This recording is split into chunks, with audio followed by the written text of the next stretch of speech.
You are listening to the E2C Network, where the Auburn family speaks. War Eagle Auburn fans, welcome to No Huddle, your source for Auburn football news and discussion, part of the E2C Network. I'm AJ Richardson. Auburn had a rough one this last week. They got another loss, and this one I feel like hurt way more than getting blown out by Texas A&M. We lost 43-34. But to come with me to do this, to get through this, I have invited the man himself, Kyle Loomis. While Jared's out, he's doing some Christmassy stuff with his family. I get it. You know, pictures with Santa are very important. I mean, hey, Jared, if you're listening to this, go ask Santa if we can, get a redo on that last game. That'd be real nice. Thanks. Okay. All right. How you doing, Kyle? Wow. Where do you start with this one? First of all, thank you, AJ, for letting me come back on your show after kicking me off so many years ago. I didn't kick you off. Yeah, sure. Yeah, people, they don't know what happens behind the scenes. They don't know how I get used and abused over here. So, yeah, I was kicked off a couple of years ago. False, fake news. I'm also sad that you get the opportunity to be with Ben, because I would have loved to hear Ben King's take on this game. Oh, I'm sure it would have been glorious. Oh, it would have been, it probably would have made everything better just to hear him go off on a rant. So Ben King, I hate that you weren't able to be here to discuss that. I might have even jumped on with you guys if you had been, just so I could have the Ben King experience to myself. So Jared, thanks for letting me step in for you this week. But, there are so many ways to take this game. There are so many angles to discuss on this, and I would invite all of you to not only listen to this podcast if you're listening, but to check out our YouTube channel where I do some stuff separate of the guys. We'll be talking all about it and the rest of the season, and many or other things that are going to be coming out this week, I'm sure, that haven't been released yet. And it's going to be a fun one. So I'll try my best to kind of give you some coherent thoughts on it, but I'm still trying to piece everything together, AJ. Yeah, same here. I feel like it's one of those things where you get, a day or two away from this, and we're recording this Sunday. So we've had, pretty much 24 hours now to kind of process this. I'm starting to see some things that, can be changed in the short term, but I think most Auburn fans are thinking, now essentially the honeymoon phase of Brian Harsin's kind of over. What does the Brian Harsin era look like now that, we're kind of out of that? And now he's kind of getting some of this brunt of, an Auburn fan with, all the criticisms that it comes. I mean, every, coach in the last, 20 years has essentially gotten, the brunt of this, especially with social media. Like, social media has made it easier for people to just, bash on a, coach or whatever. But that's the way it goes. And, Brian Harsin stepped into this gig at Auburn coming into the SEC, knowing that, it's a tough place to coach, but he accepted it. I'm not worried about Brian Harsin dealing with fans and media members and stuff like that, because he doesn't give a flying rip. I mean, listen, I think it's, for those of you maybe that don't hear me as often on the podcast, I'll kind of just set the table a little bit. It's one of my favorite phrases for my perspective on not just the season, Coach Harsin, but, everything since the end of last season. I was not in favor of the firing of Coach Malzahn. And that's not either here or there at this point, but I'm just using that to kind of set up my point here. I was never not ambivalent. I don't even know if that's the right word. I was fine with the Harsin hire. I didn't think it was probably worthy of the firing of Malzahn. If you're going to fire a top 10 level paid coach, you need to hire a top 10 level paid coach. I wasn't wanting a wholesale changeover, which is what we got. And so my expectations were real low, not because I was expecting Harsin to fail, but because I knew what was going to happen. And I'm not saying that to toot my own horn. This whole concept of the honeymoon phase being over, there was never going to be a honeymoon. We had this section of our fan base who have gotten so spoiled. I'm sorry. I know this is very blunt, and I'm trying to be nice too when I say it, but so spoiled that they cannot grasp the fact that a wholesale changeover has bumps in the roads, big bumps. I felt that we were going to have a huge speed bump like this happen at some point. I just didn't know where. My gut at the time at the beginning of the season was going to be Ole Miss, and when we got over that hump, I was like, oh, this might actually, I got on the hype train too. Yeah. It's like, this actually might turn out to be a pretty crazy end of the season in a good way. Yeah. But then we had to go run into the old pirate himself, So, listen, Auburn fans, take a chill pill. Is this not what you wanted? Are you not entertained? You wanted the whole, and I know that we're all got different perspectives and things like this. I'm just saying, as a collective, we all just decided that we wanted a change. This is what comes with change. You've got to have patience. You've got to stop blowing up on social media just because you can't have a fit in public. Right. Everybody chill out. This is year one. Let the man do his job, and let's see what happens with his trajectory, not his present. Yeah. Okay. I mean, it just makes me think because, our most recent head coaches have had success real quick. I mean, Gene Chizik got his national championship in just a few years of being head coach. Right. And then, Gus Malzahn in his first year of being a head coach. Yeah. And I know, like 2 years previous, he was offensive coordinator and whatever, but it's still like, changeover of, all the staff essentially, or most of the staff in Gus Malzahn's situation. And we had success then. So I feel like, Auburn fans' perspective is, we think it should happen like immediately. Yeah. But in most cases, I don't think that's usually the way it is. Yeah. Well, and Gus, like you said, basically left for a year and his players were all still there. He had like one class that he really did. And he probably had a hand in most of those guys because they recruit 2, 3, sometimes 4 and 5 years out these days. Yeah. So they were recruiting players that he still basically had a setup for. So I'm not saying that to take anything away from Coach Malzahn and his first year success, but he had a much favorable situation than Coach Harsin did. Completely different system, completely way of different doing things on top of that. It's going to take a little bit. Is this not what you wanted? That's what I keep asking. And I know that makes some Auburn fans really mad, but I think there's a reality setting for a lot of these unrealistic Auburn fans that expected a Gus Malzahn 11-1 year, and that reality setting. So now they're lashing out, whether it's Bo Nix, whether it's other fans, whether it's Harsin now, or Bobo or Mason. It can't just be, guys, we're not a great program right now. We will probably get there again someday, but it's not right now. And that's okay. It's not accepting mediocrity. It's not, striving for less. It's simply understanding the context of where you're at and where you want to be. And that's just a very wholesome, realistic way to look at things. So I'm sorry. I was supposed to not be ranting all about fans at the beginning of this, but I mean, I'm a little, what's the word? Chuffed, I think is the British word this morning. D Ford, shout out to you.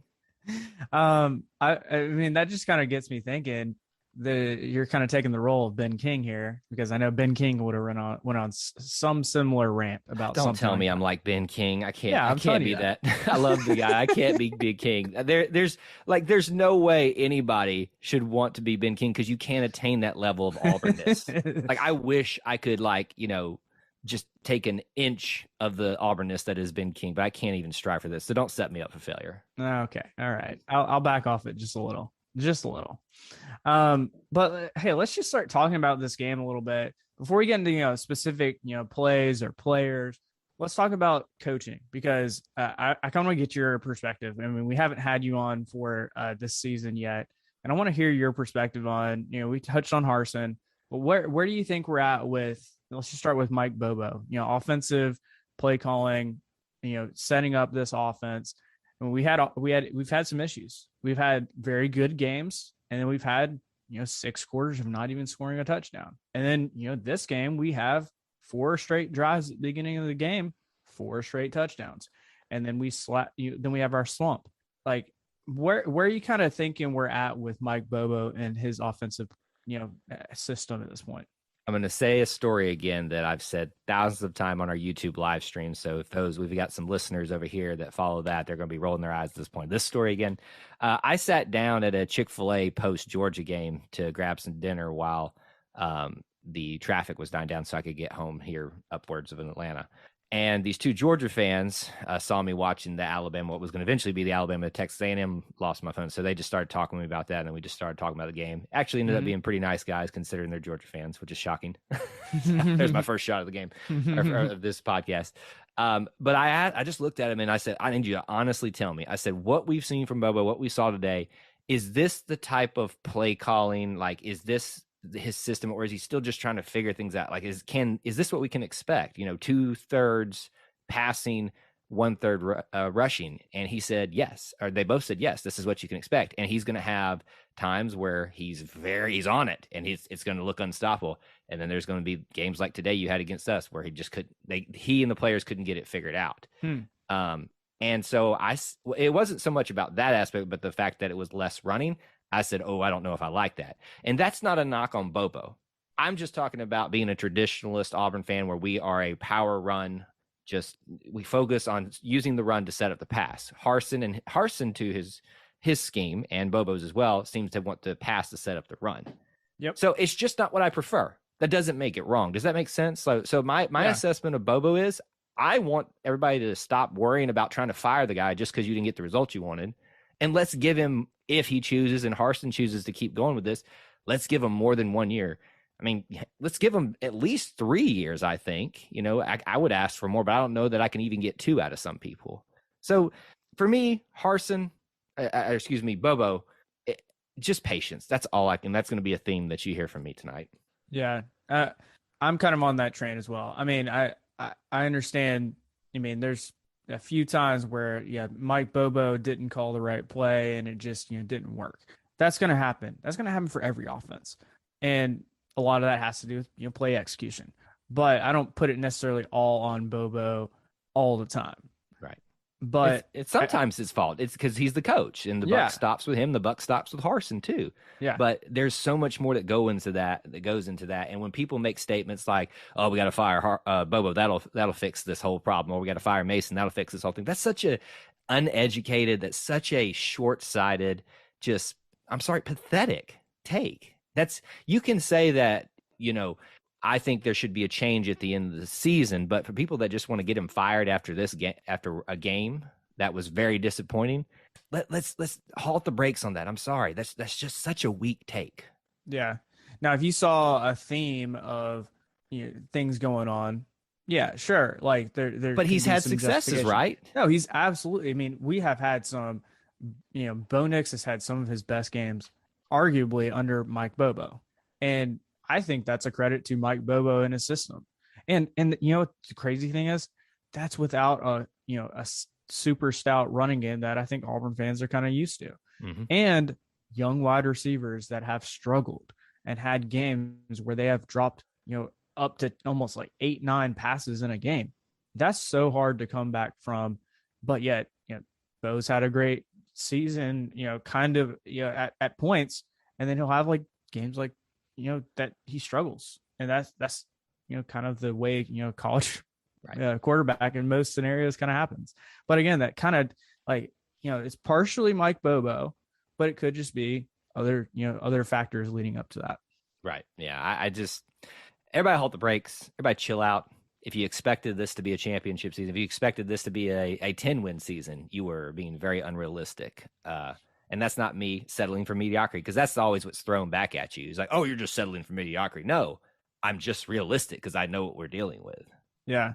And I mean, thinking back on the season, preseason, I think most people were kind of around 7-5, thinking, 7-5, we can do that. We still have if we can beat South Carolina and Columbia next week, we can still do that. It's still in the playing cards, which, that's not the best season for an Auburn fan, but it's a winning season, and that's pretty good considering, your tough competition in the SEC West. All right. I wanted to switch a little bit to Derek Mason and what you kind of think of him from this, so far this season, because I mean, think about it. He didn't have a lot of, he's been a defensive coordinator in the past, took a break, was head coach at Vandy, comes back to, defensive coordinator, as his sole job.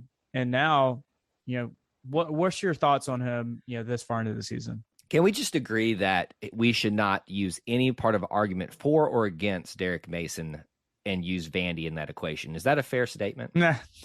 Yeah, I feel like Vandy's just kind of a 8-year blur, or however long he was there. Okay, yeah. So let's say anybody outside of Franklin, who's now at Penn State, and the only person to see legitimate success at Vanderbilt in time, that's just that's unheard of. can't fault him for that. I look more at his time at Stanford. Um, you know, he was, for lack of a better term here, the sexy hire of not just Harson's staff, but of the offseason for a lot of college football. Mm-hmm. And, you know, to me, I thought, okay, I want to get on the hype train, but there's something just kind of like keeping me from getting all on it. And I think it's probably just, you know, me probably just being honest, having a little bit of sour grapes about the whole not wanting the firing to take place of Gus and to go through all this anyway. So I'll acknowledge that's probably a little bit there.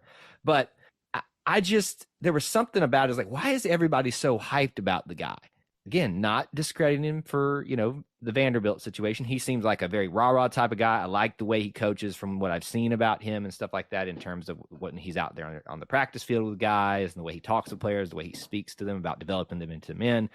You know, there's a lot to like about Derek Mason. Yeah. But here's the thing is everybody's expectations were so high for him, but everybody's expectations were so high for the defense too. We thought we were loaded, and we probably are with talent at defensive back, but boy, was it not ready for his defense. And we thought we were going to have a little bit better of a defensive line situation. Mm-hmm. It's shown itself at times. The attrition that we went through, losing several players that chose to leave because of the Malzahn firing or other various reasons left, that's hurt us a little bit. Linebackers have been fine, aside for injuries. So this is, I think that's why you see so much hurt about Mason now.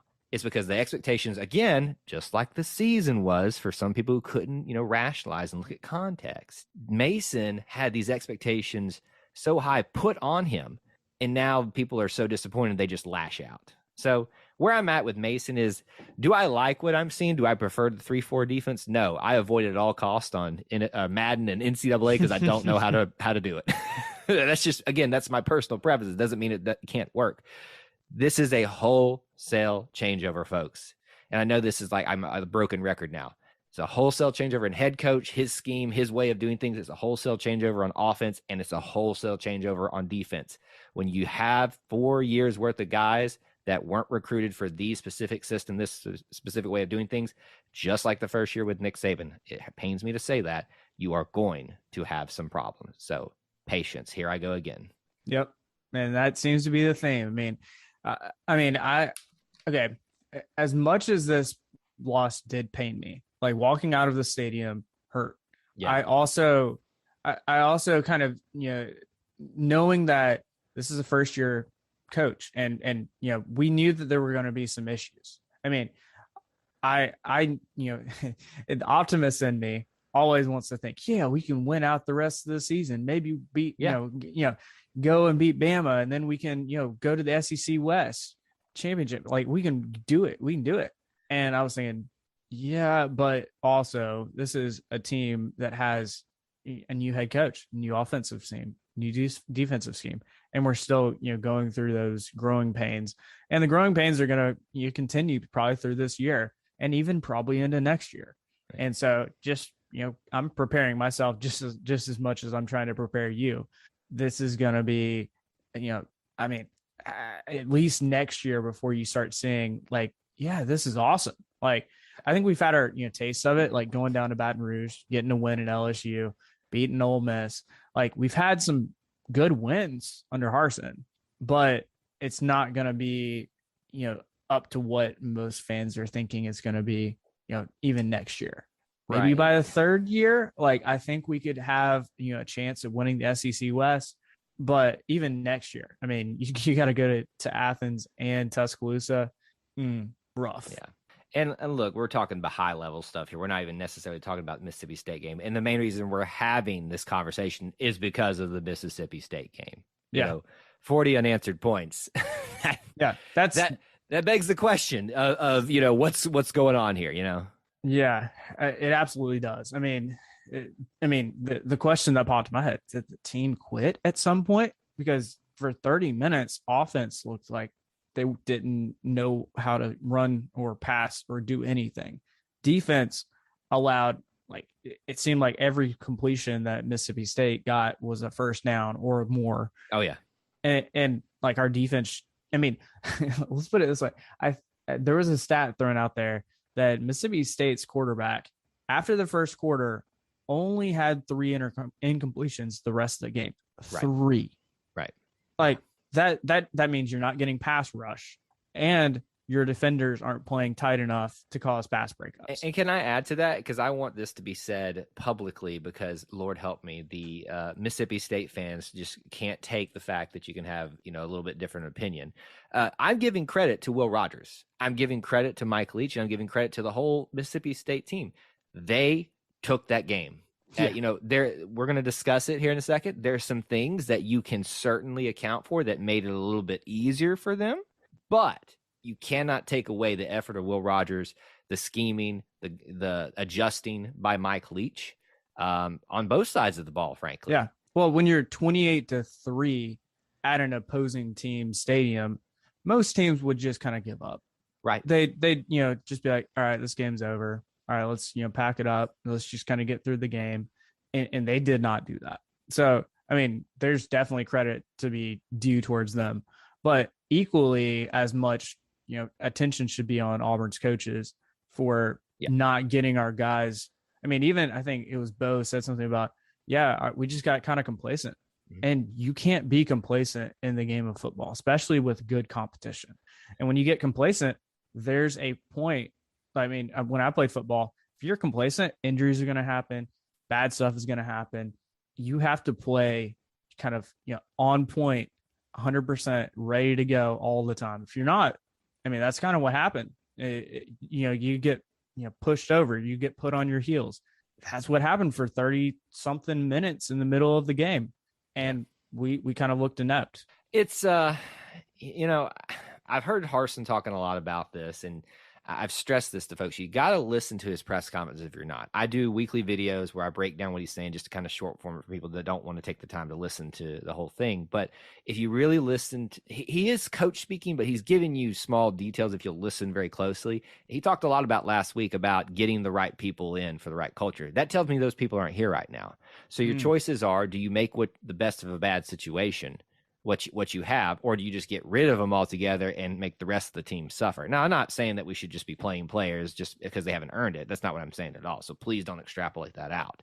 I'm just simply saying, again, here I am again. This is a wholesale changeover.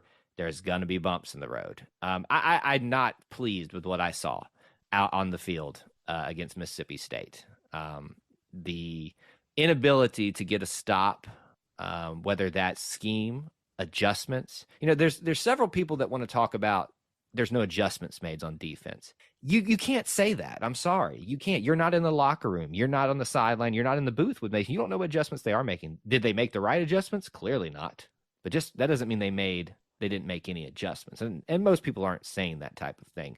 And sometimes people have focused a lot on, why are we playing so much zone? Has anybody ever thought maybe we, outside of Roger McCreary, maybe Jalen Simpson, we do not have the players that can man up on people. And the reason we're running the 3-4 is because maybe we do not have the players that can, that we need extra help back there.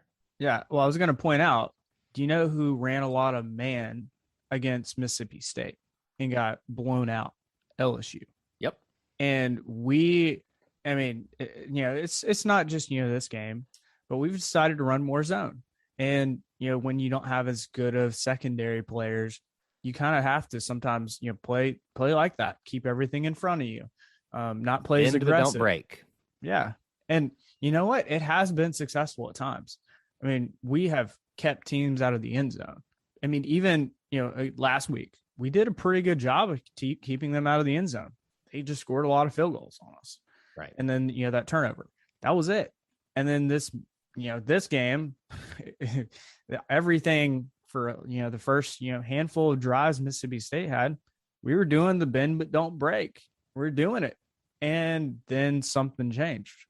Mississippi State made their adjustments. And even with our adjustments, they weren't the right adjustments. Absolutely.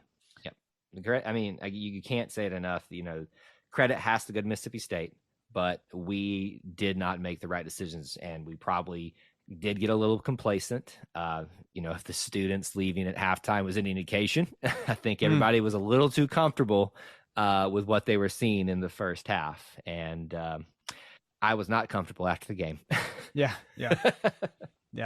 I I wasn't comfortable at half when I saw Mississippi State drive, score a touchdown right before half, and knowing that they're about to get the ball. I was thinking, yeah, this is that middle, what do they call it? The middle eight? Is that what they call it? Like the middle section of the game that's so key in momentum swings. And I was thinking, oh gosh, like Mississippi State's about to take this even further. And you know what they did? They took it and they kept going. Right. There was no stopping them. I did want to point out a couple players because, despite all of, the negative conversations that have been going on, I think there was some pretty good, good games. I mean, if you had told me, Bo Nix was going to throw 377 yards and have 2 touchdowns, really, I could argue for that third one, which was somehow ruled not a touchdown, even though it looked like it was. I would have said, yeah, great. We played really well. Yeah. But for 30 minutes of that game, we didn't have much offense going. Bo was not the problem this game. People are, I've seen people saying that, well, because he had a not good second half. But are you looking beyond just your hate for Bo Nix at what's actually going on? We haven't even talked about the offensive line. That's my sticking point. I've been real good about holding off on that right now. And Jared and I have too. Like, that's one of our, things we keep riding on is there's a reason Tank Bigsby is getting hit behind the line of scrimmage. It's not his fault. It's somebody else's or multiple people. And I'm leaning at, Well, let me push back on you a little bit, Jared. I called you Jared. Wow. On that just a little bit. It is still Tank's fault. You cannot, and that's, I think, the thing that's missed sometimes with people who have a problem with people seeing things a different way, is they can't have a little give and say, okay, yes, this might be everybody's fault. There may be blame to go and elsewhere in the case of Tank and the offensive line. It starts with the offensive line. I mean, you can't take that, because Tank can't just run up to the defense and beat them all. He has to have the offensive line do their job. But, there has reached a point this season where I've started saying, okay, what's going on with Tank? Why isn't he getting the absorption that he, and when I say that, because you call players that bounce, like Sean Shivers. I mean, he's a bowling ball that bounces everywhere. You get Tank Bigsby, he absorbs the blows and redirects it, and that hasn't been happening. So there has to be some blame to go on to Tank or to the other running backs as well. You can't just put it all in the offensive linemen, but they are so crucial to that you can start kind of questioning them more, if that makes sense. If I coherently put that together. Yeah, I mean, there should definitely be more questioning, as you say. I mean, I feel like this is our essentially third year. I know some guys have been changed around, but it's kind of roughly same offensive line, and this is kind of what we got. This is it, and we're about to have a changeover completely for the most part in offensive line next year, and that's I don't know, that concerns me. Oh yeah, very much. Just knowing that we haven't gotten that much production out of this offensive line like we had hoped. I mean, you're hoping they can run the ball, give Bo enough time, and yet Bo's having to run for his life a lot of times. You know what? When a quarterback's running for his life, it's not always great. Sometimes you get those magical moments. Yes, those are great. And it just makes it harder, like we mentioned, on the running backs to make the big plays that we're hoping they will, especially at Auburn. Like we think of ourselves kind of still as a running back and we haven't been of recent. Hey, Auburn fans, I want to take a quick timeout from this episode to bring your attention to something very special. Here at the E2C Network, we pride ourselves on bringing you the best content for Auburn fans out there. And best of all, it's free to you. But just because it's free doesn't mean there aren't costs, especially when you have a library of hundreds of podcasts, videos, blogs, and more. Many of you have reached out and asked how you can support this network in the past. Well, now I have your answer. It's called the E2C Network Booster Club over at patreon.com/E2C Network. There you'll find a membership monthly reward system where you can sign up for as little as $1 and get different perks at different tiers. Some of those perks include things such as apparel, eligibility to join us on future podcasts, recognition as an E2C Network booster, exclusive communications, and bonus content that is available nowhere else. If you love this network and want to help us keep producing podcasts like this one, please head on over to patreon.com/E2C Network to join the E2C Network Booster Club. You can also get there by going to our website, e2cnetwork.com/support. Whether you decide to join or not, we are still so appreciative that you would support us by just listening and being here, because each and every one of you is part of our E2C Network family. Well, that's it. Timeout's over. Let's get back into the episode. I used your discussion about Bo Nix to launch into my frustrations with the offensive line. So let me come back to Bo for just a second. Again, not his fault whatsoever. Bo, I think for the most part played a great game. I won't say outstanding, but I think a great game. Had an outstanding first half with the 377 yards, like you said. A couple of great passes, whether it was just Shedrick and things like that. Shed stayed up for most of the game this time, which was good. Yeah. A great pass to Kobe with what a catch there. Wow. Sports Center, hello. Have you seen that one yet? I don't know if it was on their top 10. Bo, what people will not be able to take away from Bo is every time he's had a bad game, he's responded. And that's what you want to see in a leader. So, that's why when I see some of the criticism that I see about him, I get a little bit, defensive of him. I was like, you're acting like this guy's the worst in the world, but every time he's responded, and he responded this game. Was he less effective in the second half? Certainly. There are some reasons for that are outside of him, but also somewhat responsible for some things that he wasn't doing as well. You talked about, there's a couple passes behind players. Have you noticed that tends to happen when we're not getting a little bit of support from the other areas, whether that's catching passes, creating the run game, pass blocking? That tends to happen to most players that go under that, Yeah. No one's sitting here saying that Bo is the second coming of Pat Sullivan, but he's a pretty dang good quarterback, and he has won more games for us than we deserve for him to, the way we treat him. That is so true. I mean, there's so many times I think of if we had, think about even last year, we didn't even really have a true backup. It was Grant Loy. And right. Grant Loy is a backup quarterback, and that's what he is. If we didn't have Bo last year, my goodness, we would have even more of a rough year. And I think TJ Finley is pretty good, but he's not up to what Bo is yet. Not yet. And that's the key. Like, TJ's only had pretty limited reps, even when he was at LSU. And now he's had some limited reps at Auburn. He can still play. He's a baller. Like, obviously him coming to Auburn was a sign that he thought if he's got a shot.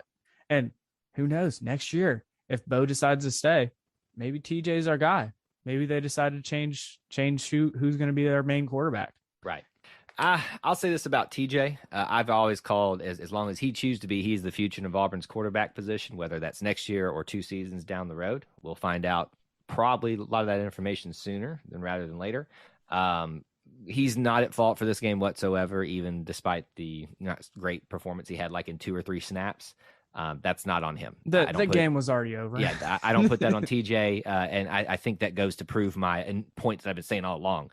The issues that people want to attribute to Bo, doesn't matter who you put there. They're still going to be the same issues because of the support that is not around the quarterback position. And right. TJ proved that point. TJ didn't prove that point. The lack of support he received proved that point. Right. Yeah. I mean, that second play, he was, I think, having to roll around, ended up fumbling the ball. I mean, like, Bo could have easily done the exact same thing. And that's because the offensive line wasn't doing their job. Yep. All right. I think we've done enough griping. And I'm not done. Don't worry. Oh, okay. Do you want to talk about defense now? Like, any specific players, any kind of thoughts about that? I guess I'll start with something that stuck out to me. Roger McCreary has had a great year, and he is going to be a first rounder. From just the initial, being at the game, watching him, he had a tough matchup. The wide receiver, I forget the number and the name, he was stuck with was like 5 inches taller than him. And he did I felt like a decent job. And I noticed a couple of times too that the offense trying to set up Auburn in a situation where they had to either make a choice to move Roger McCreary to the other side of the field to get the guy he was supposed to be on, or to keep him over there. So, because there was one time Roger was lined up, I think it was, if we're staring at the offense like we're the defense, he was on the left side. He like looks over and he notices like their star receivers on the other side. He has to run across the field to get him because I think that goes to show you, kind of like we were talking about earlier, this defensive backfield is not ready for what Mason wants to do right now, which is why they're having to rely so heavily on a guy like Roger. And that wears on you a little bit. You can be a first rounder all you want, but you're not going to have a great. And I'm not saying he didn't have a great game, because I noticed times that he did have a great game. But that's something that stuck out to me. There was a lot of man coverage in this game, apparently. Probably still not enough for some people.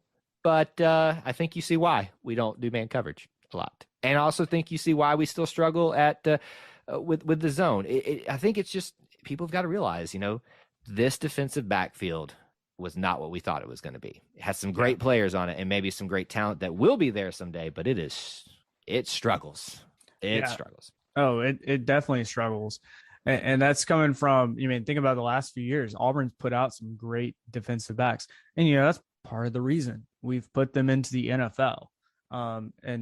And we don't have them on our team anymore. And so, the next guys up, there's a handful of them. I mean, you called them out already. McCreary and I think Jalen Simpson are kind of the future of our secondary. Well, McCreary's about to graduate, but definitely Jalen Simpson. And, guys like that, we need more of them. And, knowing Derek Mason and his heart for how much he just, coaches DBs, was one himself, like he's going to bring that, back up to what we hope, as long as he sticks around, stays at Auburn for another year or so. It's just going to, again, I'm going to harp on it too. Patience. We need it. And this is, I think this is kind of showing you, as much as I've said it a couple of podcasts ago, we have a good defense. We really do. It's just some matchups we were not built for, like this air raid offense. We are not right now built for it to stop it. In a couple more years, I think we could have. I was almost going to disagree with you, but I like the way you rephrase that. I personally don't think we have a good defense. I think we have great players and great talent. Rogers a testament to that. Derek Hall is a testament to that. Owen Papo, Chandler, they're great players, but a good defense doesn't have 40 points unanswered. Obviously brings the offense into the equation, but they don't allow 6 straight touchdowns or whatever it was, in a row like that. That's not a good defense. And I know that's just one game, but this defense is still trying to figure themselves out. And that's what you were saying, is that it's still going to take some time. So I don't like personally, I don't like us saying that they're a good defense, because I have not seen that along with the consistency out there. I've seen great talent, great individual plays, but as a unit outside of maybe the Texas A&M game, which was probably their best game, keeping them, only giving up 1 touchdown. Yeah. And that's just kind of where I'm at with the defense right now. As much as I want people to kind of stop being so critical of everything, I'm going to also admit, I don't think they're good in the sense, and we can debate. People are going to get upset about me saying they're not good, but that's just plain semantics at that point. Yeah. It's good. Whatever your definition of good is, like, for me, good is holding a team in today's age, around 20 points. Yeah. And if you look at the scoreboard, 43 points put up of Mississippi State. Right. By numbers, you're probably not winning unless you have an electric offense, which, we showed it at the beginning. And then, this is the weirdness of this offense. It's we're up and then we're down, and we're up and then we're back down. Right. I did want to call out. So this was my guy to watch last for this Mississippi State game, was Smoke Monday. I was watching him all over the field. Like I think one of his, biggest growing points, he's been great at the run stopping. That I love him, play him up at the line, do that. But I've always been thinking this dude needs to, get better pass coverage. He was playing really well, almost had an interception, had a pass deflection. He was doing everything in his power to play on defense. And I was really impressed with how Smoke played. I think Smoke is, some of his criticism that he's had for his coverage is warranted. What he brings to the table and his playmaking ability, though, can't be denied. I just think it's better suited for the old scheme that we had. This is a scheme that I don't think it exposes maybe some of his weaknesses, but that doesn't take away from him probably having a decent game here. He almost had that interception, He made a couple of plays at times. I just think that I just sound like a broken record, so I'm not going to say it again. But no, I think he had a great game. There's like several other players. Zachary kind of did what he normally does, leading the team in tackles. Chandler Wooten again who stepped up. That's the thing is like the linebackers. I feel like they're the forgotten story about this because even despite the injuries that they've worked through and people being rightly or unrightly hit with targeting fouls that have kept them out of games, they've had a guy step up here and there, and they're doing this without Papo several times. Chandler Wooten, for his first year back since taking last year off, he had another great game, 10 tackles, and I hate it for the linebackers because I feel like they have been the stalwart for this defense for the most part. Yeah, but they're suffering because of the trying to figure this new defense out and whether it's going to work or not. Yeah, no, I definitely agree. And I think this was one of the bigger games for Chandler Wooten. Like the amount of time, just because Owen wasn't able to play this last week, 10 tackles and even got a tackle for loss. He was playing great. He was out in coverage. He was doing the things he was supposed to. And I mean, you can't ask for much more when you need to step in there. And for a lot of this last season, he's kind of been, he's out there a handful, but like this game, he was out there. It seemed like every play. Yep. I did want to hit on, because we're on defense, the TD Moultrie targeting. I was dreading this one. Okay, here we go. You ready? I want to hear a Ben King type rant. Let's go. Get the engines revved. Ready? First of all, Derek Hall, what a beast. I had like Jadeveon Clowney moments. You remember that play that he had? I think it was against Michigan, South Carolina versus Michigan in the Gator Bowl, I think it was, where he literally just took the man's soul from his body and then picked up the ball with his bare hand and dragged the man's soul away at the same time. That was basically Derek Hall at that moment.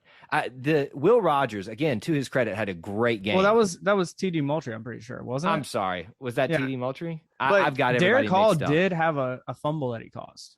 That is true. I get those guys so mixed up sometimes. Yeah. Okay, but if we're going to talk about Kyle, keep it together. That so-called targeting penalty. There has been more discussion and more backlash, not just from fans, but from personalities that have some stake in the future of college athletics and college football, whether that be a Tim Tebow or something like that, are now starting to speak out about this. And I think, and my hope is that we're finally going to get this offseason. Either we'll never get the removal because that's just the society that we live in now about this whole targeting situation. We're going to get the clarification or a fix for this whole targeting fiasco that it is. If that is targeting, we should never play a snap of football again. Yeah. There's nothing else he can do. You're playing a contact sport. His face mask was up, like head was up. And they met their face mask because of the way he was falling back and he was falling towards him trying to block a pass, and took the advantage to take the guy down. What is he supposed to do? Just fall at his feet and hope that he trips him up with his big old self? I don't really know what we're supposed to do anymore. And the most frustrating thing about this is this happened to us 3 times. I'm not even take the 2 other targeting penalties that were called against us in the game and never came to fruition off the table. I'm pretty sure those were pretty bogus, but I'm not even going to bother with them.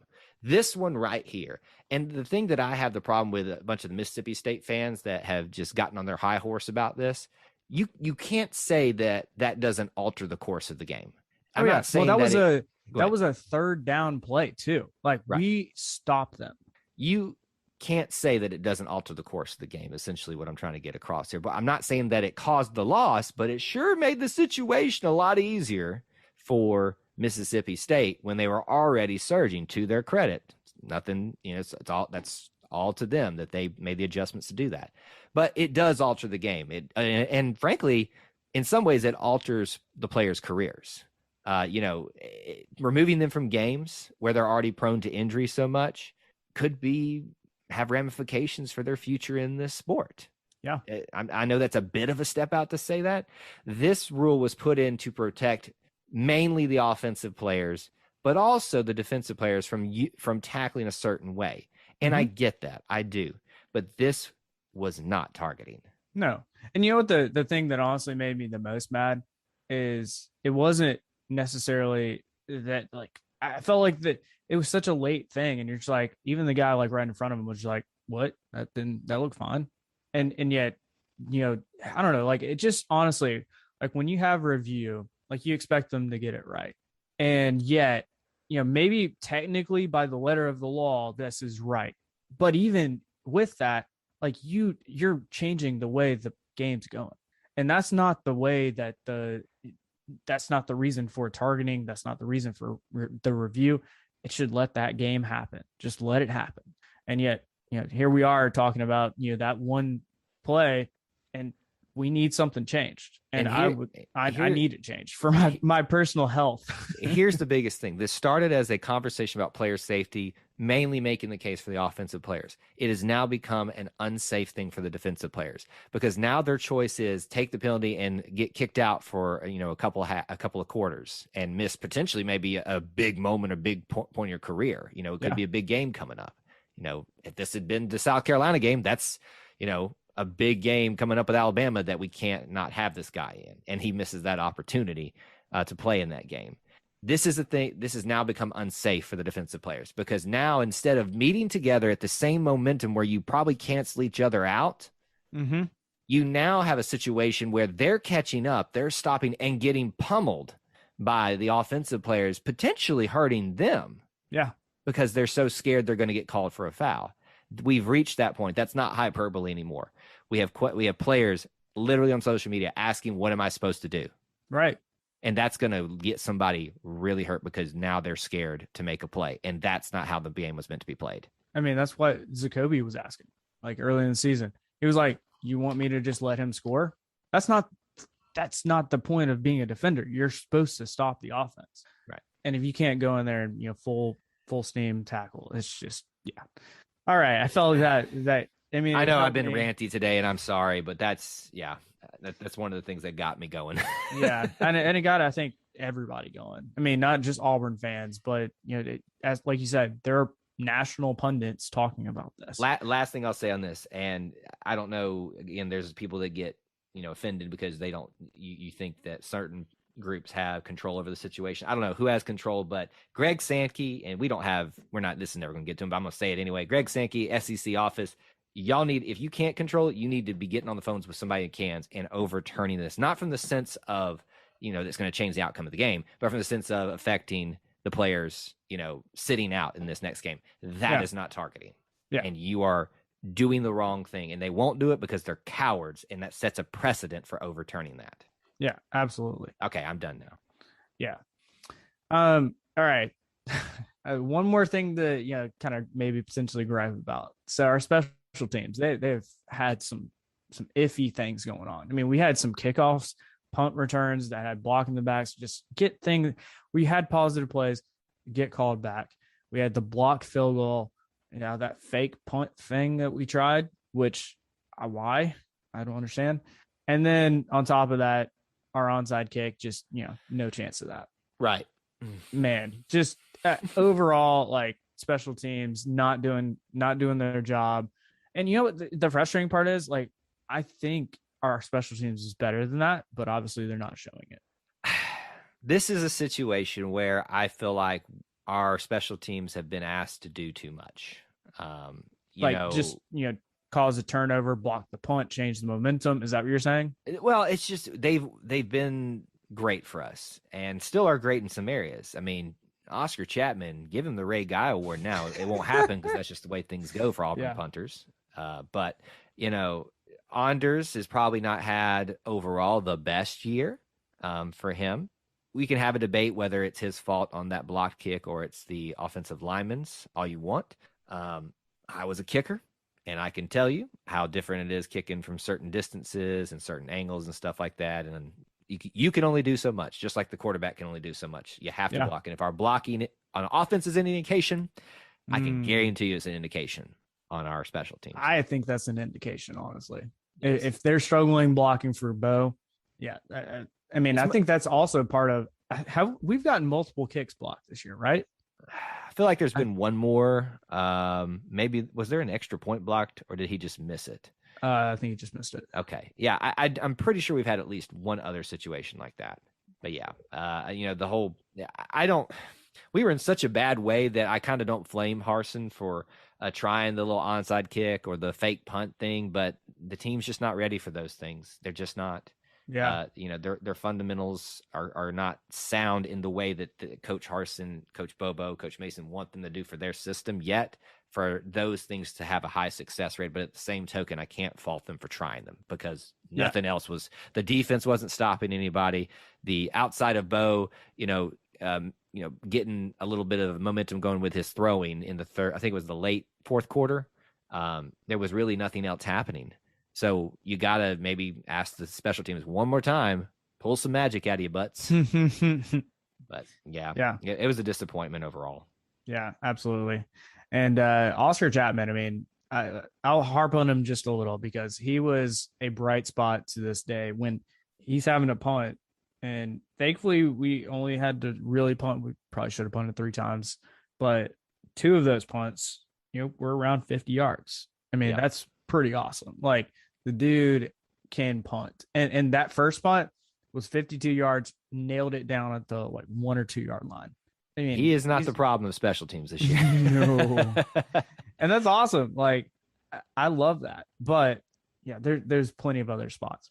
Yeah. The problems that you're seeing with special teams are fundamental issues: blocking and tackling and holding on to the football. You've got here with the kickoff that was fumbled by Pritchett at the very beginning. Mm-hmm. And the last thing I want to say about special teams, but it's for Mississippi State. Has their kicker won his job back? I don't know, man. Their kicker looked pretty good.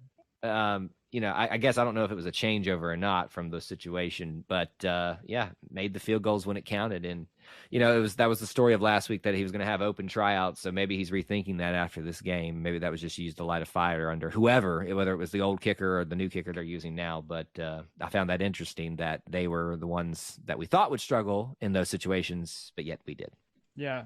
It looks like this is the same kicker that they've had. He was just a freshman. Yeah, like this, he's already, same guy. Wow. So I guess that, open tryouts, which apparently 40 something people showed up and tried out. So that must have lit his butt on fire, and he got it into gear. And that may be all it was meant to do. That may have been it. I've had that pulled on me before, where coach finally, I was being a little inconsistent. In high school one time, and coach had this guy who could kick it a mile. I wasn't a distance kicker, but I was mostly accurate. But I was having a little struggle period, and it was just like, all right, this guy's going to take your spot if you cannot in practice this week make more than him. And wow, look at that, I made more. Right? Yeah, it's just one of those situations where you kind of have to light a fire under their butt, and maybe it just kind of makes it click for everything. Kind of same with Bo, right? Mm-hmm. Bo saw TJ have some success, and they gave him another opportunity on the road, and he responded. He struggled against the last game, Texas A&M, and he responded against this game and was not the problem. Yeah. So there's a little bit to that, just a little bit of mental war games going on between coach and players sometimes. Yeah, absolutely. I mean, but that's one of the tactics that a coach can use to motivate his players, and it was used effectively. So, all righty. Any other final thoughts before we get out of here, talking about this Mississippi State game that hopefully we won't be talking about for much longer? So I will ask this question for maybe final thoughts. Is this the worst Auburn loss in your mind that you've ever, or just Auburn game, even if there's a game we won where it was just terrible? Is this the worst Auburn game that you've witnessed? I witnessed the Tennessee game from a few years ago. I also experienced all of the home games of 2012. I mean, for a team that's very talented, and to lose this way, it definitely hurt. I don't know if I'd say it's the worst one that I've experienced, but it's probably top 5. Yeah. Is it as bad as losing to La Mo in your first year as a new head coach, Nick Saban? No, but we see what happened after that. So folks should remember that. There will be nothing in my mind worse than that 3-2 win over Mississippi State. I will always remember where I was, AJ, in the bottom of the BCN, because I was showing my butt so much that people had told me to go away from them. There was where I'm talking, that bottom room where the pool table was down there. Yeah. Watching it by myself on that little rinky-dink table down there, just ranting and raving and screaming. I couldn't take it. Like I lost my ever-loving mind down there. I'm sure I would have too. So that that there were probably some moments similar to that in this game, but yeah, that 3-2 Mississippi State game. Why is it always Mississippi State that makes us do this? What Mississippi State, for some reason, has the ability, no matter how bad or good they might be, to just rip our hearts out.